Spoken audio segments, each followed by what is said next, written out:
성부와 성자와 성령의 이름으로 아멘. 은총이 가득하신 마리아님 기뻐하소서. 주님께서 함께 계시니 여기에 복되시며 태중의 아들 예수님과 복되시나이다. 마리아님 기대와 자기소인데 저희 죄를 위하여 그러소서. 아멘. 성부와 성자와 성령의 이름으로 아멘. 꽃꽂이에 해놓은 게 자꾸 딱 거슬리게 딱 이렇게 이만큼 올라와 있네요. 그냥 잘 보셔요.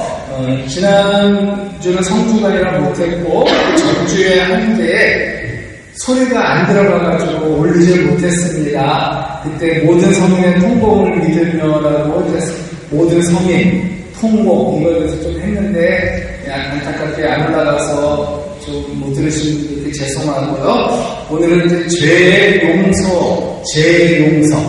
이제 오늘 일독서 맨 끝에 나오는 죄용서를 통한 회개. 이제 그런데 죄용서를 묻는데 먼저 죄는 한번 할게요. 죄. 그리스도로 죄를 하마르티아라고 하는데 이건 어학적으로 팔 쏘는 사람이 관역을 마치지 못하는 것을 뜻하는 거예요. 인간이 자신이 태어난 목적을 바로 알지 못하고 삐뚤어진 대로 나가거나 목적과 어긋난 행동을 했을 때 죄가 성립된다는 거죠. 아니 활 쏘는 사람이 관역을 맞추지 못하면 안 되잖아요. 그죠? 바로 그 뜻이 그거예요. 곧 하느님의 뜻을 거스른 죄, 하느님의 계명을 거스른 것이 죄라는 겁니다. 야고보서는 이 죄의 뿌리와 결과에 대해 다음과 같이 말합니다. 욕망은 잉태하여 죄를 낳고 죄가 더 자라면 죽음을 낳습니다. 이 말씀은 곧 우리 이야기입니다. 내가 언제 죄를 언제 지었더라 하고 돌이켜 생각해보면 욕심을 많이 냈으므로 죄를 지었어요. 그렇지 않아요? 우리가 욕심 때문에 죄를 많이 짓죠. 그런데 죄를 짓고 나면 하여간 마지막에 죽음 말고도 우리 안에 뭔가가 죽어요. 뭐가 죽을까요? 자꾸 죄를 짓다 보면 어느 순간에 죄를 짓는지도 몰라. 양심이 없어져요. 자, 자꾸 피해를 입는데 사도 바울은 한 사람의 죄가 어떻게 커지게 되는지 이렇게 밝힙니다. 한 사람을 통하여 한 사람은 누구예요? 첫 번째 아담이죠. 한 사람을 통하여 죄가 세상에 들어왔고 죄를 통하여 죽음이 들어왔듯이 또한 이렇게 모든 죄를 지었으므로 모든 사람에게 죽음이 미치게 되었습니다. 아담이 범죄한 후 이 세상의 죄가 확 퍼져버렸어요. 그러니까 모든 한 사람이 일을 시작하면 순식간에 퍼지게 되었어요. 가만히 있다가 누가 하는 거 보고 호박소리도 하고 그 다음 찬의 소리도 하고 이렇게 처음에는 누가 하는 것을 보고 따라서 하게 됩니다. 그런데 그 죄의 결과는 비참한 것이었어요. 모든 사람이 죄를 지어 하느님의 영광을 잃었습니다. 로마서 3장 23절이에요. 태초에 우리가 가지고 있던 파라다이스, 그 낙원의 특권을 잃게 되었다는 말이죠. 안 먹어도 배부르고 소통도 말할 필요 없이 이신전심으로 싹되고 등등 그런 하느님의 영광이 없어졌어요. 이것을 타락이라고 합니다. 죄를 나가려면 인간의 자유의지를 언급해야 돼요. 자유의지. 본디 인간의 자유는 창조주 하느님의 선물입니다. 너는 동산에 있는 모든 나무에서 열매를 따먹어도 된다 하고 자유가 주어졌어요. 너는 동산에 있는 모든 나무에서 열매를 따먹어도 된다. 이건 자유예요. 네 자유야.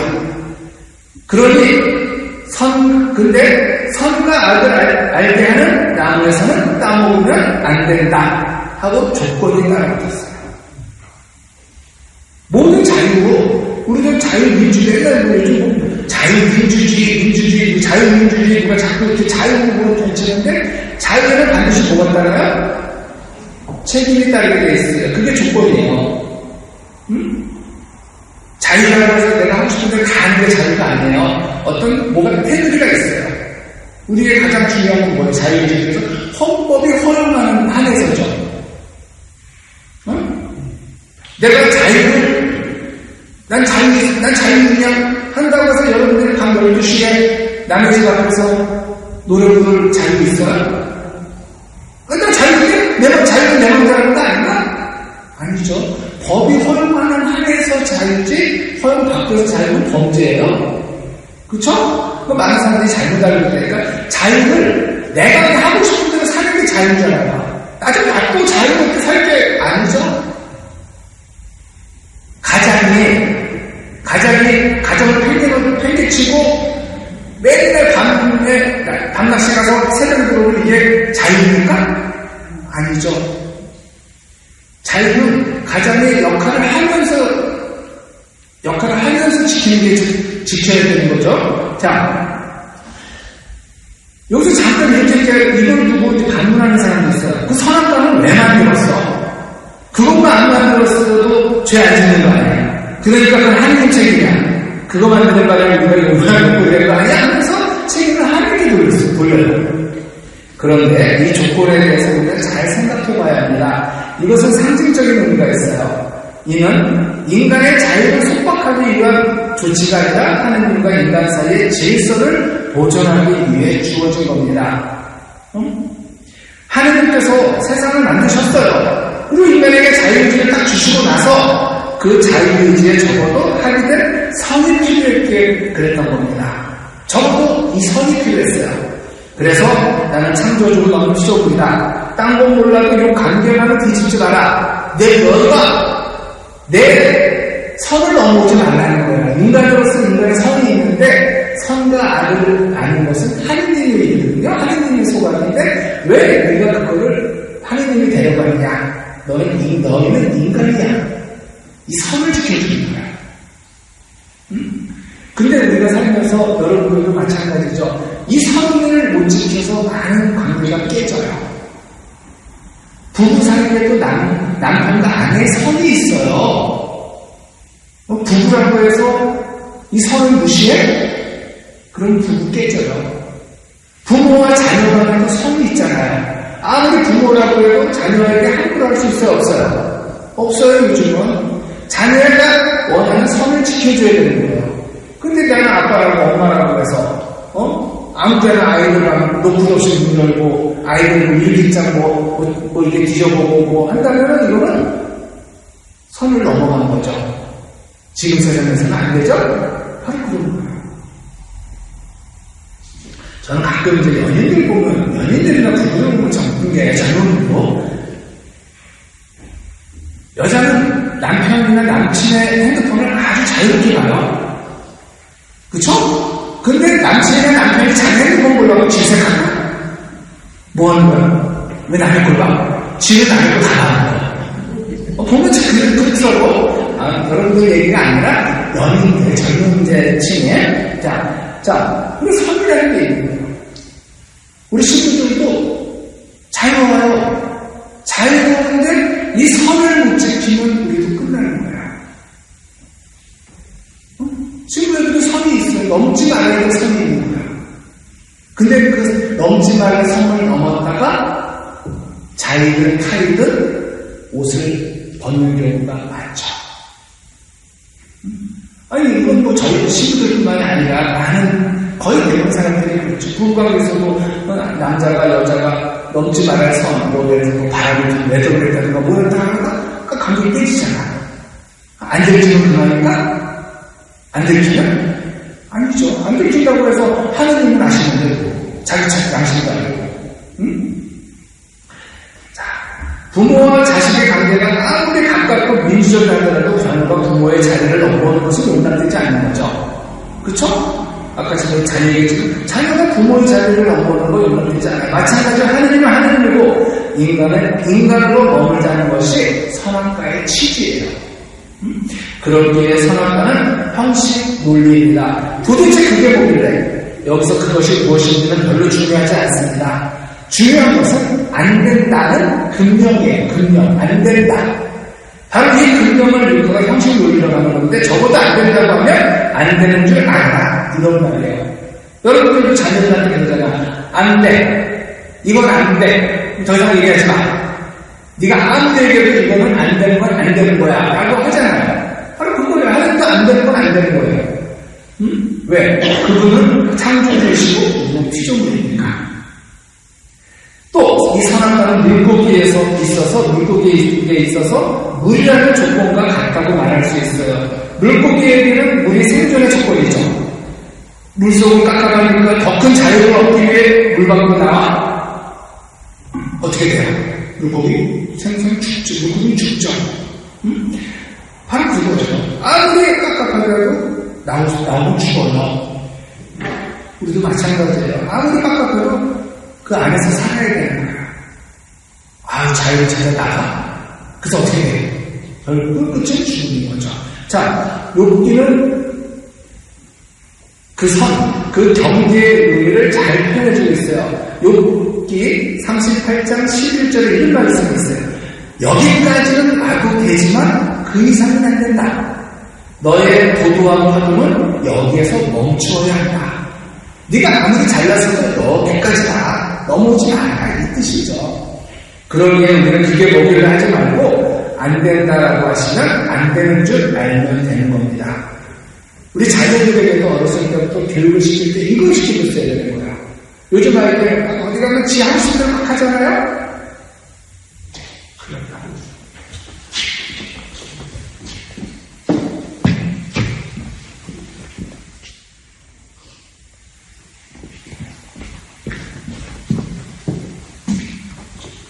배터리가 부족해요, 지금. 우리 아이들이 어렸을 때 막 지금 애들 보면 지 하고 싶은 대로 못하는 건 애들이 막 광란을 일으켜요? 그게 왜 그래요? 안 되는 건 안 되는 걸 알고 가르쳐주지 못해서 그런 거죠. 아무리 사랑해도 사랑한다고 해서 다 해줄 수 있는 건 아니잖아요. 아이들이 어렸을 때부터 안 되는 건 안 되는 거야. 이 교육을 시켜줘야 돼요. 신학교도 마찬가지예요. 신학교도 신부님들이 사제양성한 신부님들이 또 다 잘 보아요. 옛날 신부님들은 되게 무서웠던 것 같은데 요즘 신부님들은 후배들이 더 많아서 그런가 되게 잘 배우는데 아무리 잘 배워도 신학생들의 선을 넣으면 가차없이 혼을 내요. 안 돼. 거기까지 가. 왜? 이 선을 모르면 나중에 큰일 나요. 자, 그런데 아담이 죄를 짓고 나서 인간이 자유를 잃었어요. 곧 아담과 하와가 선악과를 따먹었다는 얘기는 피조물로서 존재 조건을 깨뜨렸다는 데 핵심이 있습니다. 물고기가 물 밖으로 뛰쳐나온 격이에요. 이렇게 해서 자유를 왜곡 남용하여 피조물로서의 존재성을 거부하고 마침내 하느님으로부터 이탈한 인간은 죽음에 추락하여 오히려 부자유 속에서 살게 되었어요. 사도 바울은 그 부자유를 이렇게 탄식했습니다. 선을 바라면서도 하지 못하고 악을 바라지 않으면서도 그것을 하고 맙니다. 무슨 말인지 알겠어요? 선은 내가 착한 일 하고 싶은데도 안 되고 나쁜 일을 하기 싫은데도 하고 이 뜻이에요. 그래서 내가 바라지 않는 것을 하면 그 일을 하는 것은 더 이상 내가 아니라 내 안에 잘 잡은 죄입니다. 이건 내가 하는 게 아닌 거예요. 내 안에 잘 잡은 죄가 하는 거지. 여기에서 나는 법칙을 발견합니다. 내가 좋은 것을 하기를 바라는데도 악이 바로 내 곁에 있다는 겁니다. 사도 바울은 이처럼 자유를 상실하여 죄에 시달려온 자신을 비참한 인간이라고 표현했어요. 그런데 부자유 속에서 아둥바둥 살고 있는 인간은 예수 그리스도를 통해서 다시 자유를 되찾을 길이 생겼습니다. 그래서 이제 우리 다시 죄의 용서, 이제 죄를 알아봤으니까 이제 용서를 알아봐야 되는데, 이건 이제 부활 대출 앞두고 이제 항공성사를 줬잖아요. 참, 저도 앉아서 참 답답하면서 뭔지 모르겠지만, 앉아서 주님, 아무리 생각해도 지은 죄가 없었네요. 지은 죄가 없대요. 성사본전을 몇 달인데 지은 죄가 없대요. 그걸 왜 들어오셨어요? 그래서 들어왔다면 가야 될 것 같아서. 성사편에 들어온 건데, 한 번은 그래요. 지은 죄가 생각이 안 난다 생각하면, 저는 뭐라고 하냐면, 참 착하게 잘 사셨네요, 그동안. 우리가 생각이 날 거 아니에요. 잘못했으면. 근데 제가 아무리 생각해도 지은 죄가 없으면 저는 그 할머니 참 착하게 잘 사셨어요. 성사를 내시고 다음에도 성사 볼 일이 없도록 잘 착하게 사세요. 그런 말해요. 근데 이제 정말 지은 죄가 없을까 하는 생각도 들긴 하는데 내가 취조를 할 수도 없고 고문을 할 수도 없고 자백해 고백해 할 수도 없고 정말 그들 착하게 사신 거예요. 그죠? 자, 근데 죄라는 걸 잘 몰랐어요. 하여간 답답하기도 하지만 한편으로는 뿌듯해요. 얼마나 착하게 사셨으면 지은 죄가 없다고 말씀하셨을까. 저도 그렇게 죄 지은 게 없고 제가 생각이 안 납니다라고 말했으면 좋겠어요. 자, 그러면 용서를 뜻하는 라틴어 레미시오라고 하는데, 레미시오는 묶인 것을 풀어준다는 뜻이에요. 묶인 것을 풀어준다. 죄는 자신을 묶는 것과 같아요. 하여간 이 세상 죄의 문제는 어느 부분을 해결하지 못했거든요. 결국 이 죄는 인간을 심판하는 기준이 되어버렸습니다. 그래서 상성벌학이라는 것이 만고의 진리로 굳었어요. 눈에는 눈, 이에는 이와 같이 이것이 세상 사람들이 알고 있는 상식적인 진리예요. 상성벌학. 착한 일하면 상을 받고 나쁜 일하면 벌을 받고 또 다른 말로 권선징악이라는 말도 있고. 그런데 이제 예수님께서 이것을 해결할 대사지로 오신 겁니다. 예수님께서는 스스로가 세상의 죄를 없애시는 하느님의 어린 양이 되시어 또한 스스로 자비로울 뿐만 아니라 하느님을 섬기는 일에 충실한 대사제가 되시어 소나 양의 피가 아닌 당신의 피로 영원한 속죄의 제사를 드리셨습니다. 예수님께서 십자가 죽음을 통하여 이 용서를 완성하셨어요. 예수님께서 지신 십자가는 죄와 불의 그 자체였습니다. 단지 기득권을 뺏기지 않으려는 목적으로 오직 사랑으로 일관된 고결한 삶을 폭도요 관용제의로 모아가 소위 지도자라는 이들의 질투와 흉악함이 저 십자가에 걸려있어요. 거기에는 정의가 불의에 의하여 심판받는 세상의 온갖 구조이다. 절대 정의가 절대 불의에 의하여 재판받는 가장 억울한 구조리가 걸려있어요. 거기에는 호산나 호산나 하고 외치던 찬양의 소리를 하룻밤새 돌면에 죽이시오! 십자가에 못 박아 죽이시오! 하고 외치는 군중들의 줏대없는 양심, 부활에 동하며 세상의 유혹에 장담만 주는 싸구려 양심이 걸려있어요. 거기에는 병사들의 침뱉듯 모욕, 채찍으로 대표되는 온갖 능력과 폭력이 함께 걸려 있었습니다. 이런 죄악의 모든 쓰레기를 예수님께서는 십자가와 함께 짊어지고 골고타 언덕을 오르셨습니다. 예수님께서는 이 죄를 모두 짊어지시고 십자가 제물이 되셨어요. 하지만 예수님께서는 죄와 불의, 폭력에 대해 비폭력적인 용서의 길을 선택하셨습니다. 예수님께서는 십자가 제사로 용서를 완성하시고 나서 말씀하셨어요. 다 이루어졌다. 동서고금을 막론하고 세상은 눈에는 눈, 이에는 이라는 복수의 법칙, 응보의 원칙을 따라 복수와 징벌을 가하고자 합니다. 그런데 예수님께서는 십자가에서 이 법칙을 용서의 법칙으로 바꾸어 놓으셨어요. 그 법칙이 해방의 길이며 생명의 길임을 보여주시고 완성하셨습니다. 다 이루었다는 말씀은 예수님께서 십자가 제사를 통하여 인류를 죄의 굴레에서 온전히 해방시키셨다는 것을 나타냅니다. 누가 이 죽음에 빠진 몸에서 나를 구해줄 수 있습니까? 우리 주 예수 그리스도를 통하여 나를 구하신 하느님께 감사드립니다. 로마서 7장 24절에서 25절 말씀. 우리 주 예수 그리스도를 통하여 나를 구하신 하느님께 감사드립니다. 이 예수님의 십자가 제사 덕택에 우리는 죄와 죽음에서 해방된 존재들입니다. 베드로일서 1장 18절에서 19절 말씀입니다. 여러분도 알다시피 여러분은 조상들에게서 물려받은 헛된 생활 방식에서 해방되었는데 은이나 금처럼 없어질 물건으로 그리는 것이 아니라 흠없고 티 없는 어린 양 같으신 그리스도의 고귀한 피로 그리된 것입니다. 자, 사람들이 예수님께서 인류를 위해 십자가를 지셨다고 알고 있어요. 이게 맞는 말이에요? 예수님께서 인류를 위해서 십자가를 지셨나요? 틀린 말은 아닌데 맞는 말도 아니에요. 정확한 말은 예수님께서는 나를 위해 십자가를 지셨어요. 나를 위해. 응? 20세기 최고의 신학자 칼 라마가 이런 말을 했어요.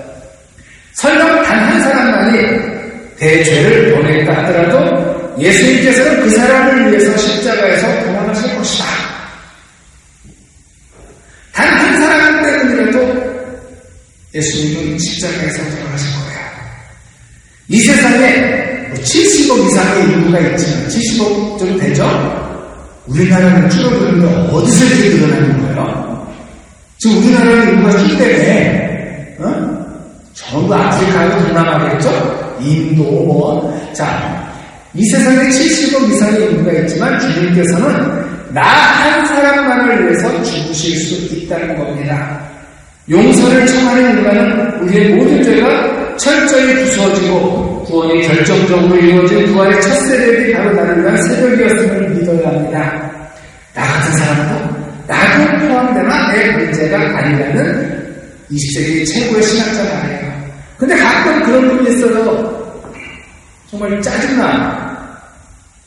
나는 너무 큰 죄를 져서 예수님이 나를 용서하지 못할 거라고 하나님도 내 죄를 용서하지 못할 거래. 이게 얼마나 나쁜 말이냐면 하나님의 사랑이 자기 죄를 덮지 못한다는 소리예요. 이거는 인간이 할 수 있는 가장 큰 교만이에요. 성당 나오기 싫었지. 나는 너무 큰 죄를 져서 하느님도 나를 용서할 수 없대. 그래서 내가 물어봐. 정가 몇 범이에요? 교도소 갔다 오셨어요? 교도소도 안 갔다 왔대. 그럼 뭔 죄를 졌길래? 이건 교만이에요.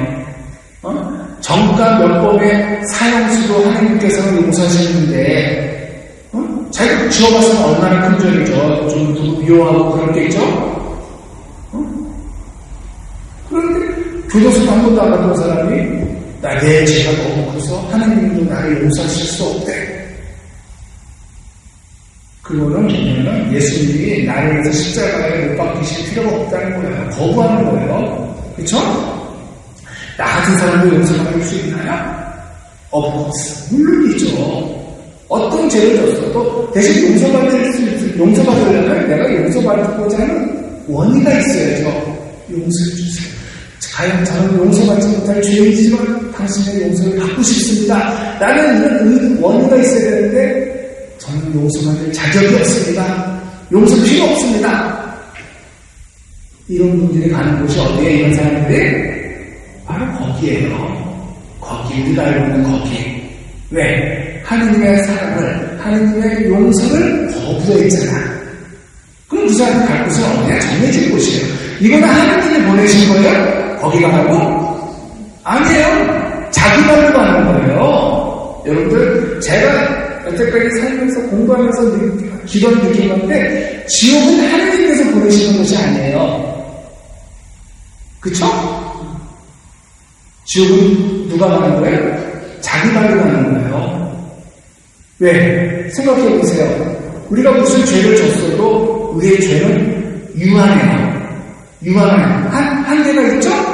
그러면 하느님의 사랑은 유한해요? 무한해요. 유한한 인간이 유한한 죄를 졌는데 그 무한하신 사랑의 하나님이 우리를 용서할 수 없을까요? 용서해 주세요. 그 무한이 유한을 덮어요. 근데 내가 하나님의 용서를, 하나님의 사랑을 거부하잖아. 그러면 내가 받고 싶은 하나님과 어떻게 해? 하나님은 용서받으라고 용서해 줄게. 용서 좀 받아. 사정하는데 싫어요. 필요 없어요. 안 받을래요. 하고 자기가 틀리는 거예요. 뭐 자기가 결국 갈 곳은 어디 있어? 하늘은 우리가 죄 안 짓는 사람이 가는 곳이 아니라 죄를 지었음에도 불구하고 하나님의 사랑을 믿은 사람들이, 하나님의 사랑을 받은 사람들이 가는 곳이에요. 천당 가는 사람들이 죄가 없어서 다 천당 가는 거 아니에요. 그쵸? 다 성인들도 뭐 처음에 태어났을 때부터 저럴 때부터 완전 문제였나? 아니잖아. 그 글들을 짓고도 돌아왔잖아. 회개했잖아. 회개하고 다시 하느님의 품으로 돌아오고 또 거기서 하느님의 사람으로 살았어. 그러면 되는 건데 그러니까 지옥은 하느님이 보내신 것이 아니라 자기 발을 만드는 거예요. 나 같은 사람도 용서받을 수 있나요? 용서받을 수 있습니다. 얼마만큼? 아니 얼마든지. 우리도 몇백 명이 모여있는 뭐 큰 성당에 가면 갑자기 작아지는 기분이 들 때가 있어요. 이 많은 사람 가운데서 하나님께서 나를 보고 계실까? 물론이죠. 하나님은 시력이 좋으실 것 같아요. 저는 이렇게 교중서에 있으면은 오셨어요? 이럴 때가 있어요. 안 보여? 저기 뒤에 있는 분들은. 그리고 또 이런 거는 실제 귀환은 아니에요. 묻혀서 주변에 큰 사람들이 있으면 또 작은 분들은 전혀 안 보여. 응? 이러니까 오셨어요? 이 사람 못 봤는데 이런 경우가 있지만 나는 시간이 나빠서 안 보이지만 하나님은 다 보세요. 그렇죠? 이 많은 사람 가운데서 하나님께서 나를 보고 계실까? 물론이에요. 그러기에 나라는 사람의 소중함, 나라는 사람이 하나님 앞에 가지는 의미를 우리는 확인할 필요가 있습니다. 나는 하나님한테 여러 명 가운데 한 명이 아니에요. 하나님께서는 우리 각자를 오로지 그 사람만 거기에 있는 듯 상대해 주시는 분입니다. 하나님 앞에서 우리 각자가 누구는 뭐 교황님 돌아가서 교황님을 놓고 우리는 별로 아니가 아니에요. 하나님 앞에서 교황님이든 주교님이든 뭐 이런 발장님 형신보다 다 똑같이 각자 소중한 대상인 거예요. 마치 예수님 다락방 위에 나머지 11제자 제쳐놓고 토마스 사도하고만 상대하셨던 것처럼 토마스 사도가 왜 의심했을까? 라는 생각 해보셨어요? 의심이 많아서 토마스 사도가 나는 보지 않고서는 못 믿겠어 얘기했을까? 이건 뭐 여러 가지 해석이 있지만 한번 잘 생각해보세요. 토마스 지금 삐진 거예요. 자기만 못 봤잖아. 그 부활하신 예수님을 안 상속해 예수님이? 왜 나 없을 때 와? 나 있을 때도 좀 오시지 같이 해주는 게. 근데 다른 데는 다 예수님이 부활하셨다는 게 아팠는데 뻥치시네? 아니야 진짜야. 그러니까 토마스는 너무 속이 상한 거예요.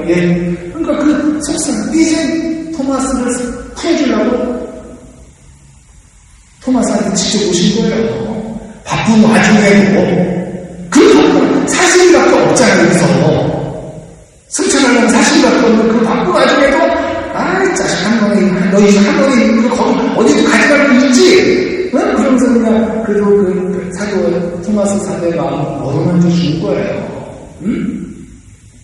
제가 여러분들이 어디 모였을 때 혼자 어디서 같이 다 모였을 때 같이 있는 거예요. 그래야 같이 보는 거지. 그 뜻이에요. 자, 그럼에도 여기에 의심을 갖는 얘기에 뭐 하여간 설명해 주는 얘기인데 학교에서 공부 잘하는 아이에게 너 이거 시험 잘 쳐야 하고 그러면 대부분 뭐라고 공부 잘하는 애들은 공부 잘하는 애들은 망쳤어요. 그래요. 죽었어. 얼마나 한 문제 틀렸어요. 한 문제 틀렸네. 반면 공부 적당히 하는 아이에게 같은 질문을 뭐라고요? 잘 봤어요. 잘 봤대. 네, 요번에는 50점 넘은 것 같대. 그거예요. 그런데 나중에 성적표 나오면서 보면 잘 쳤다고 하면 한 30개 좀 틀렸고 망쳤다고 하면 1개 틀렸어요. 그런데 왜 공부 잘하는 아이가 1개 틀렸다고 1개 틀려놓고 망쳤다고 할까? 100점을 두고 시험을 봤는데 1개 틀렸으니까 망친 거고 그 애는 100점 받는 것이 목표였는데 그 1개가 두고두고 가슴을 파는 거예요. 근데 걔는 반타작만 하면 좋겠다 했는데 60점 맞았으니 얼마나 잘 본 거야. 가끔 이제 신학교에서 그 얘기를 했어요. 신학교에서 이제 공부 안 하는 애들 진짜 많아요. 똑같아 바뀌하고 그냥 저공비행 하는 애들. 저공비행. 그냥 제시만 피하는 애들이 있어요, 목표가. 저는 이제 공공비행을 한 사람이었고, 저공비행을 했는데, 걔네들은 어떠냐면, 제시만 없으면은 걔네들은 아싸, 근데 누구는 A도 못 맞았다고 밥도 못 먹어. 근데 누가 나중에 더 친구생활 잘할 것 같아요? 뭐 말을 못하겠어요. 말을 못하겠는데, 말을 못하겠는데, 그래요. 말을 못하겠다. 다 잘 살아요. 자, 우리가 하느님은 어떤 분이세요? 하느님은 100점을 지향하시는 분이 아니라 100점 자체이세요. 그러니 그분께는 그 하나가 문제되는 법, 나아가 하느님 완전하게 결정타인 것입니다. 그러니 가끔 이런 협박 기도를 들어보면도 괜찮을 거예요. 협박 기도라는 게 있는 건 아니에요. 책에. 주님, 제가 하자들이면, 제가 하자가 있는 거면 주님께서 만드신 우주가 하자입니다. 라고 이제 그런 기도 해보세요. 그러면서 뭐예요? 주인공이 나라는 거예요. 주인공이. 나의 용서를 위해 주님께서 십자가를 지십니다. 이 용서에서 죄된 사람이 있다 없다? 없다. 그러니까 나 같은 죄인 용서받을 수 없어요. 이런 말은 성립하지 않아요. 내가 너무 큰 죄를 져서 하나님도 나를 용서할 수 없어요. 이거는 아주 큰 교만입니다. 죄는 없다. 포스트 모던 시대를 살고 있는 이 시대의 주장이에요. 이 시대는 모든 것에 상대주의적인 관점이 지배합니다. 상대의 제일 큰 욕은 뭘까요? 절대를 부정하는 거예요. 그래서 죄가 없다는 말이 나오게 돼요. 자녀들 들어 고해성사를 보라고 하면 자꾸 동의가 안 돼요. 엄마는 맨날 얘가 10년 부닥다리 했다가 나보고 자꾸 죄졌다고 하고 숨도 못 쉬게 만들고 이게 뭐 죄라고. 그건 그때 사람들한테 해당되는 거지 뭐. 이 시대에 이게 무슨 죄야. 다들 바빠서 성당 못 나가고 왜 나만 못 나가고 이렇게 뭐 하는 거. 주인 못 지키는 이게 왜 죄야. 뭐 이러면서 요즘 투표가 그래요.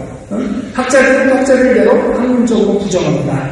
심리학자 프로이드는 많은 환자를 상담하는 결과 질병, 특히 정신질환의 주요 원인이 죄의식이라는 사실을 밝혀냈어요. 죄의식. 그는 죄의식이 인간의 원천 본능 초자아의 갈등에서 생긴다고 봤어요.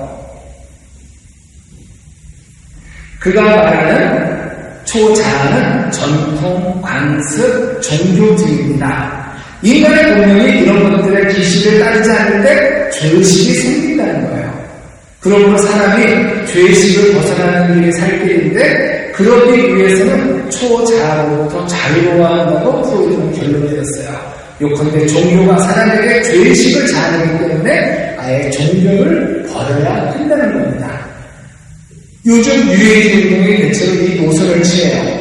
종교는 사람을 구원하지 않고 오히려 사람에게 죄의식만 조장한다는 것이죠. 본래 선도 없고 악도 없다는 겁니다. 그러니 죄도 없다는 거죠. 없는 것을 종교가 인위적으로 만들어 놓았다는 겁니다. 그래야 종교인들이 먹고 살 수 있으니까.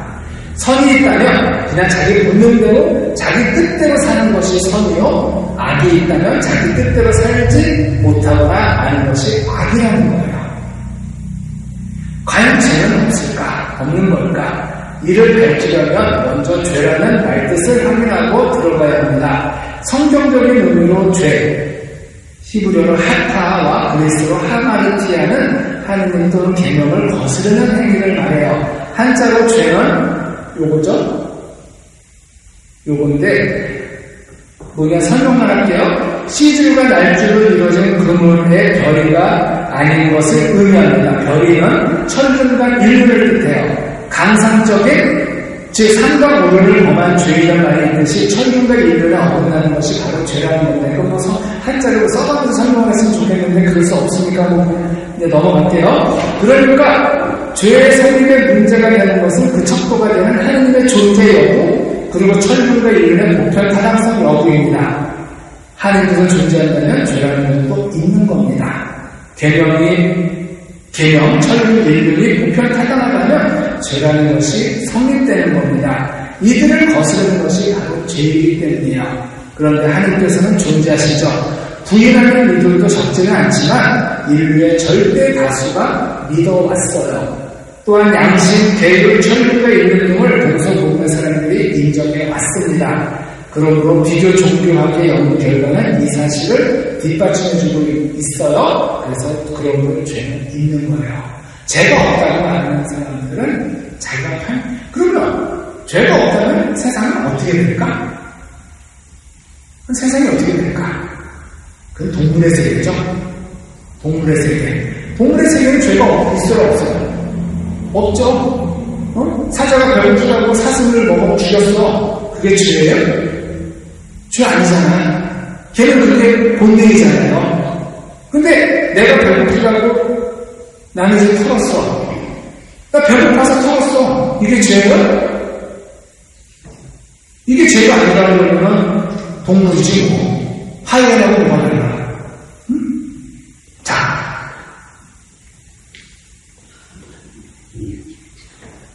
용서 받는 길. 용서를 베풀기 위해서 예수님께서 오셨어요, 우리에게. 키에르케고르는 그것이 얼마나 멀고 먼 길이었는지를 아는 사람이었습니다. 그는 답을 하지 않았어요. 죄에 대한 문제라면 하느님은 그냥 팔을 벌리고 서서 이리 오라고 단지 말씀만 하시지 않는다.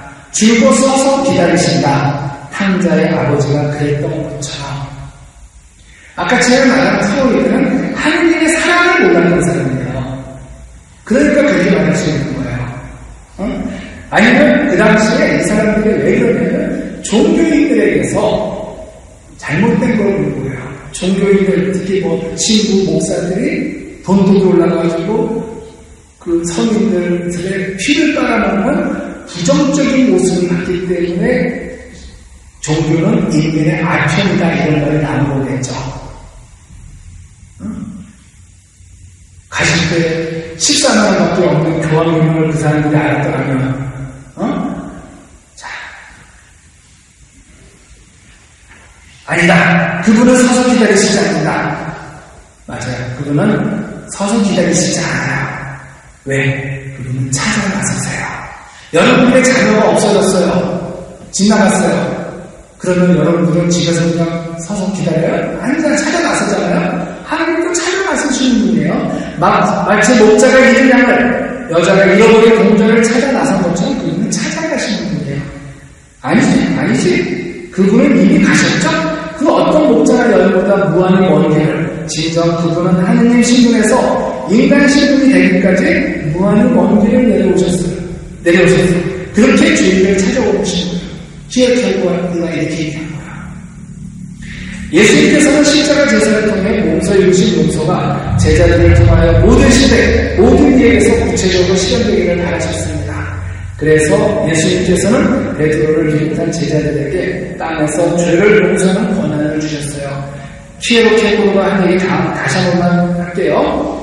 그냥 그 사람의 내가 간이 한번 빼고 그 사람이 얘기하는 것만 죄에 대한 문제라면 하느님은 그냥 팔을 벌리고 서서 이리 오라고 단지 말씀만 하시지 않는다. 줄고 서서 기다리신다. 탕자의 아버지가 그랬던 것처럼.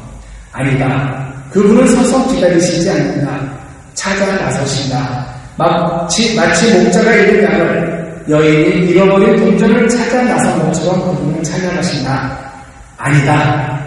그분은 이미 가셨다. 그 어떤 목자나 여인보다 무한히 먼 길을 진정 그분은 하느님 신분에서 인간 신분이 되기까지 무한히 먼 길을 내려오셨다. 그렇게 죄인들을 찾아오실 것이다. 너희가 무엇이든지 땅에서 되면 하늘에서도 매일 것이고 너희가 무엇이든지 땅에서 되면 하늘에서도 들릴 것이다.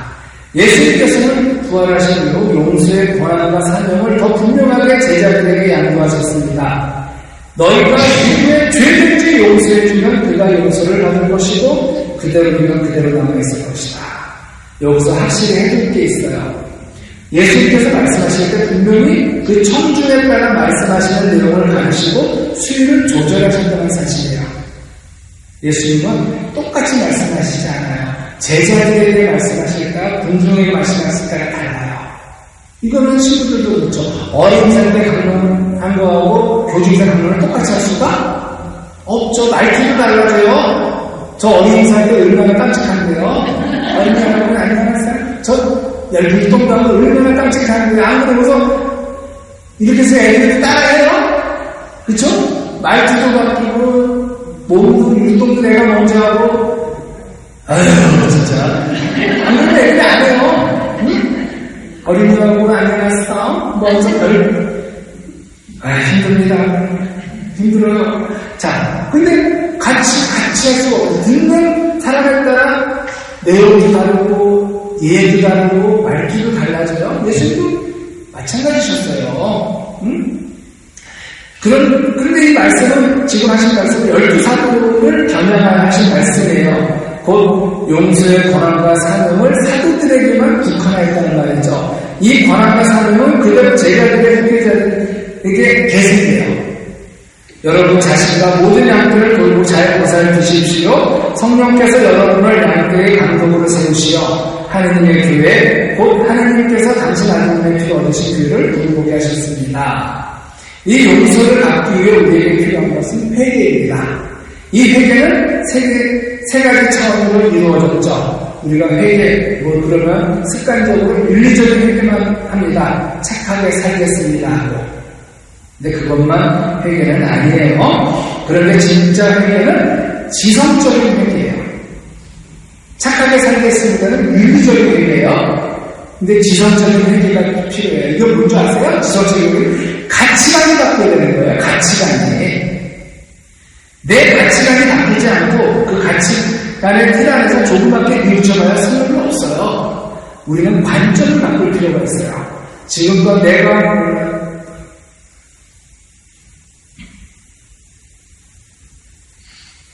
여기까지만 할게요. 배터리가 잠깐만.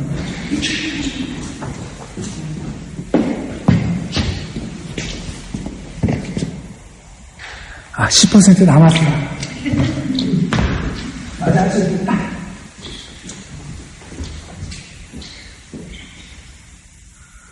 지금껏 내가 몰랐던 것들이 확장되고 더 깊어지고 하면서 내 신앙의 변화가 있고 쇄신이 이루어지고 있다면 그것이 진정한 회개예요.